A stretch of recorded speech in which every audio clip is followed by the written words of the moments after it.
Hey, what's up, everyone? This is the Last Seed podcast. Let's hop right into it. So, NBA playoffs, man. First round's almost wrapped up. We got a couple of game sevens tomorrow.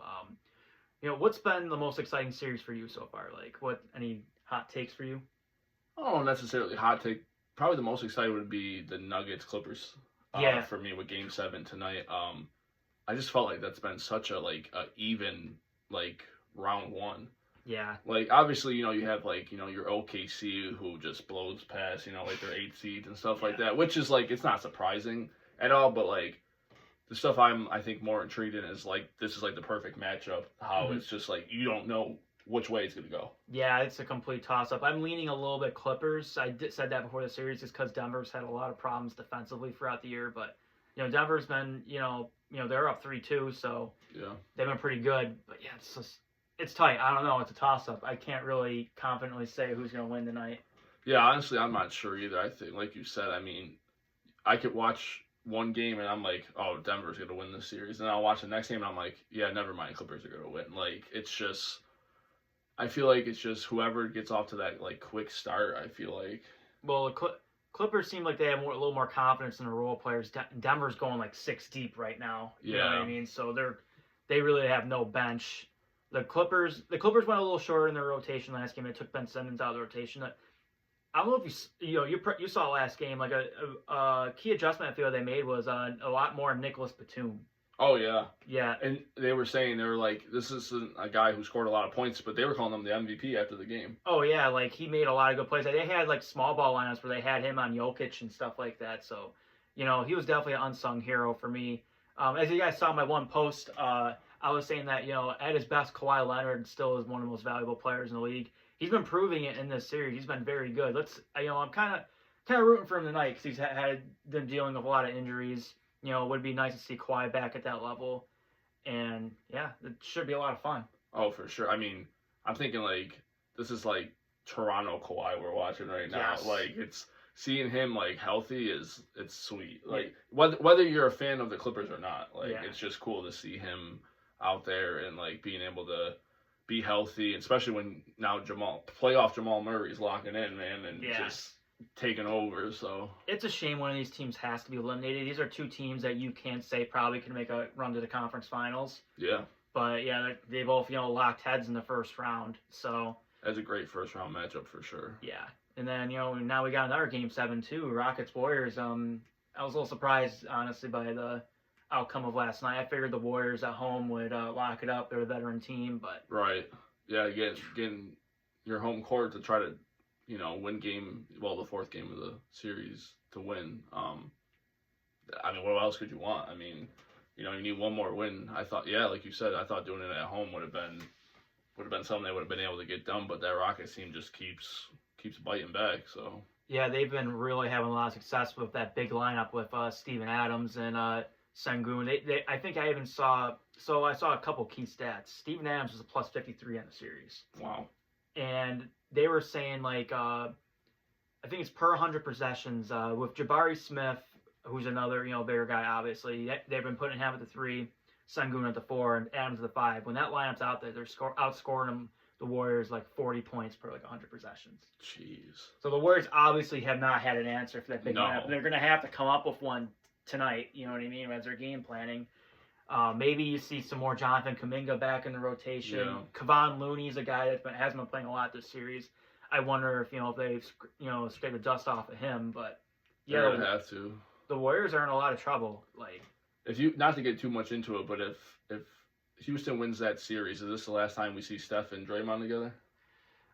I don't know about that, but I will say from this standpoint, if they lose in the first round here after trading for Jimmy Butler, it is a colossal failure. Yeah, for sure. They gave up a lot of depth to get Jimmy Butler in there. It just would not be a very good look. You know what I mean? Obviously, the Warriors were the 7th seed in the series, but they were favored by most people because everyone thought the Rockets were inexperienced and all that type of stuff. But which is true. But the Rockets have really, kept their composure, being down 3-1. And they've had vets on their team like Fred VanVleet and Steven Adams really, righting the ship there. Fred VanVleet's been shooting great. I don't know if you remember, that 2019 finals against the Warriors, he caught fire. Yeah, no, he's not talked about a lot.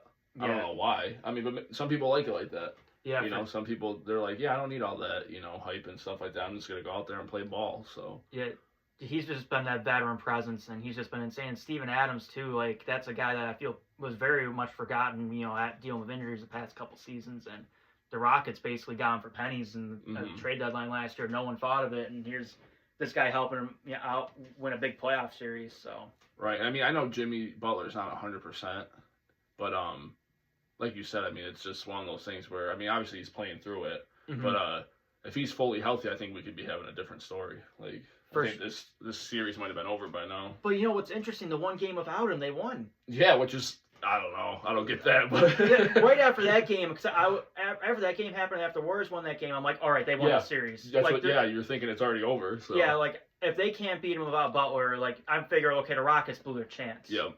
But, you know, obviously the Rockets have another huge chance, you know, tomorrow night at home with the momentum. I like the knit and grit from the Rockets, you know, especially, I mean, having Brooks on your team is just, you know, he's going to be in everyone's face. And people underrate that. Like, you know, look at Memphis ever since they got rid of him. They thought he was the problem, you know what I mean? Dude, I love it. I love, like, I'm not necessarily saying him as the player. I mean, I don't, like, dislike him at all. But, I mean, you need someone on your team who's going to just stick their nose in everything and, you know, not be afraid to, you know, back down or anything like that. But, I mean, he's still putting up numbers, too. So. Yeah, it's not like he's horrible. He can hit a shot and stuff like that. But, yeah, like, what I like about a player like that is that he takes the pressure off of everyone else, I feel. Because the whole other team is worried about him. Right. They're not even worried about, you know, guys like Jalen Green and Sengun. They can go off and be the studs that they are. You know, obviously Jalen Green hasn't been as good this series. But, you know, Sengun and all that type of stuff. But, yeah, he takes the pressure off of those guys, you know what I mean? And he's obviously been another great veteran presence for that team. For sure. What about your Knicks? They get by, they squeeze by, I guess you could say.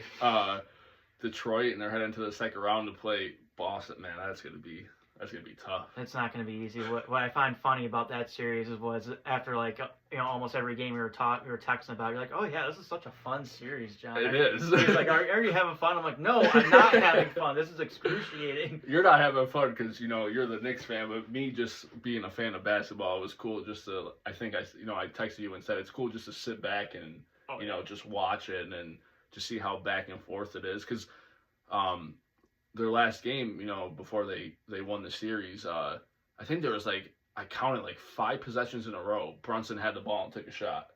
And I think he missed like 4 out of 5 or something like that. Like, he started cooling down, and I'm just like, and they started, like, you know, noticing it and, like, trying to send doubles and stuff. I'm like, you got to run like a pick and roll on this last possession. And I'm like, someone's going to be open. I'm like, they're going to be so much worried about Brunson. The next thing you know, he puts a guy on ice skates and drains a 3. And I'm just like, well, there goes everything I thought I knew about basketball. Yeah, it's just... Yeah. He's good, man. He is a good player. Yeah, it's like, especially in the fourth quarter too, when the stakes are higher, he definitely comes to the occasion. You know, most a lot of clutch time. Player, they said. Yep, he won clutch player of the year. I mean, what I find a problem with my Knicks though is that for going to the series of Boston, if we're struggling that much against Detroit, it's hard for me to have a lot of confidence going up against the Celtics, especially with our struggles against them in the regular season. I hope that changes. Boston swept you guys, right, in the regular season? Yeah. And it seems like every game is just, you know, it's just the same story. We keep playing, you know, horrible drop coverages and stuff like that. And I think it's going to be the thing about the Knicks. Excuse me. I feel like you guys have so much, like, talent, like, in depth, to where you don't even need it to necessarily be Brunson all the time. It's tough though, because in my opinion, like, he's the only one that can kind of create his own shot. Well, yeah, he's super good with, like, just getting open, you know, creating space, drawing fouls. I mean, he could do a lot. I think when he's, like, locked in, I feel like that should open up for for sure, you know, guys like Towns or someone like that. Because, like, Towns, like, last game, he didn't even take a lot of shots, and before he fouled out, he had 9 points, hit a free throw, and had 10. I'm like, where's he been? Yeah, that's what I was saying. Like, the whole, like, fourth quarter, I'm like, where's Towns? Like, he has to be more aggressive. I don't know. It's probably a little bit of both. It's lack of aggression from him.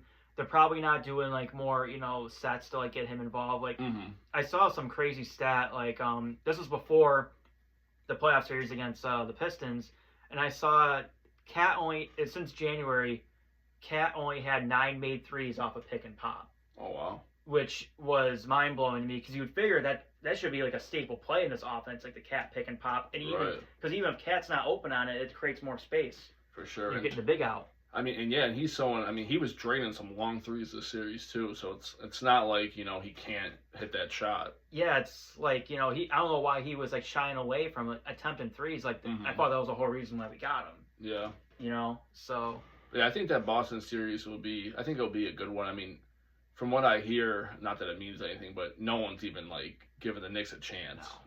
They're literally just like, yeah, it's Boston and that's it. yeah, and I can't really, and even as a Knicks fan, I can't really blame people for feeling like that. The Knicks have not Yeah. shown anything against them this year. Obviously, they struggled against Detroit. We can even argue there should be a Game 7, and right now for that series as well. Right. So Detroit was very close, and every game in that series was close. So, Yeah, for sure. Yeah, it was a good one. So a couple plays here and there, we could be talking a whole different story. I'd probably be really upset right now, and really throwing a ton of F-bombs about this series, but maybe it's probably better that didn't happen. No, that's good content. That's what we need. But yeah, I mean, for someone like myself who just probably the last like 5 years, I would say, started really getting into basketball, it's nice, like I know I said, just not really having a favorite team. I don't know if I'm ever going to have a favorite team. I mean, Buffalo doesn't have a team, obviously, but Johnny tries to recruit me to the Knicks. Hasn't worked yet. Once in a while, it hasn't worked in however many years. So, but no, it's fun, and just something where I feel like I'm like every day there's a game on now, so it's like it's cool to just I'm like, hey, I know I got something I can watch, and I'm sitting there, and it's so cool seeing how all these teams just play a different way. And it's like this team might win playing this way, but this other team wins never doing what that team just did. And it's just like there's so much that goes into it. For sure, yeah. And also what I've liked, these plays have been a lot of fun. Even with, as a Knicks fan, obviously that series is very excruciating, a lot of it. But I will say, I can admit, if you're just a regular basketball fan, that series is great. Mm-hmm. And a lot of these series have been great, other than the ones with the obvious blowouts. Obviously, OKC, Memphis, and the Cleveland Miami series, that wasn't fun. But every other series, at least every series has been close. They've been really good. Like, especially, I love like the more physical play and stuff like that. Maybe they can tone it down a little bit, but I like this extreme more than it's just been a different product in the regular season. Like, yeah, I feel you. Like it just looks way better. I don't know. You just feel like a little more intensity. You can tell these games mean more, and the NBA, that's something that they have to figure out, I feel. So if you were to say, like, who is your favorite right now, go all the way. I'll do from each conference. Okay. I would say OKC from the West, and then it's tough between Cleveland and Boston, in my opinion, because Cleveland, I feel like, man, when they're hot, it's just like I don't know who's stepping in the way of those guys. Mm-hmm. So if I had to pick, I probably would pick OKC to win the whole thing, but it's tough right now for me. Yeah. OKC is definitely my favorite as well in the West. Maybe Anthony Edwards has something to say about that. He's a funny we guy. haven't talked about that series yet. Maybe No. we'll talk about that after. But yeah, I'll have to say OKC and Boston right now. But maybe we can see. Let's talk about Minnesota though. Like what had, Minnesota. That series. They really, everyone was saying like the whole thing, like Lakers in 5, Mm-hmm. Lakers in 5, and it was Wolves in 5, and it was pretty decisive. Did you see the videos of Edwards just walking around town after, just so casually, like just talking his stuff, and that's funny. You either really like that guy or you really don't like that guy. I like him.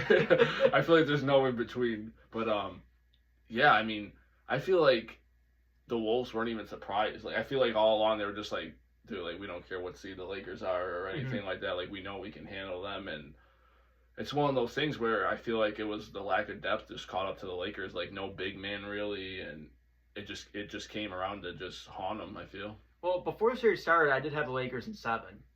And why I thought that is because the Lakers have been, before the playoffs started, when they had Luka and LeBron, they were otherworldly offensively, especially once Luka found his footing and Reeves was playing good. I'm like, okay, offensively we'll carry him for the first round. I didn't think it would go much farther than that, but Minnesota just like made them a very average team offensively. And when with the Lakers, how they're constructed, if they're average offensively, they're done. Right. Because defensively, they have so many holes.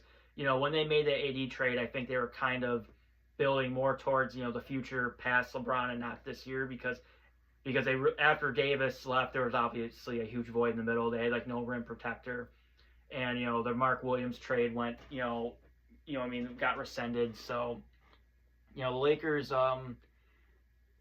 what's interesting for the Lakers is everyone talks about the GM that they fleeced, but and Nico Harrison, they might want to take a page out of his book because it kind of reminds me of when Dallas got Luka and Kyrie. The roster when they first got the Luka and Kyrie together, the roster was kind of incomplete. They didn't have guys like Lively, PJ Washington, Daniel Gafford, all those type of guys. I think the Lakers got to find guys like that. Yeah. They just want to defend. Scoring wise, they're fine. Oh yeah. So. Yeah, I think Minnesota just had that one step ahead of them the whole time, and I feel like they just had a great game plan against them, like you said. Like I feel like they knew, like, hey, if we can slow them down offensively, like we're not going to have any problem like scoring on them. Yeah, like LeBron and Luka weren't horrible numbers wise. They shut down Reeves. DiVincenzo was locking him up like that. DiVincenzo didn't have a great series like shooting the ball, but his impact was huge in that series, locking up Austin Reeves. Yeah, he even truck stick LeBron. Yeah, so. yeah. Well, yeah, he kind of. We don't have to get into LeBron flopping right now. But anyways, Minnesota. That was just a really tough matchup for the Lakers. Minnesota's got Julius Randle down low, Gobert, Naz Reid. That was just, and they have no one to stand in front of Ant whatsoever. Yeah, they got some good guys on their team. Yeah, I mean, I don't know. I kind of was leaning towards the Lakers in the beginning too. Just think because, like you said, I mean, they were hot, man, going into the playoffs. And they scored 126 against OKC. Like they looked great, but after I would say midway through Game 3, I'm like, all right, the Wolves have this series. Yeah, it just they didn't look like the same team for sure. And the good thing about it is it's not just a one and done, but I feel like they just couldn't find a way to just get over that hump. Yeah, so the Wolves keep playing like that. Maybe I could see the Wolves maybe getting in the way of the Thunder. I think that's the one team I would say could do something about it. But yeah, other than that, I would have to say it's OKC and Boston that we see in the finals at this point. Yeah, that'd be a good one too. Yeah. But you never know. So. You never know. But all right, guys, until next time, this is the Lads Seats Podcast. Peace out.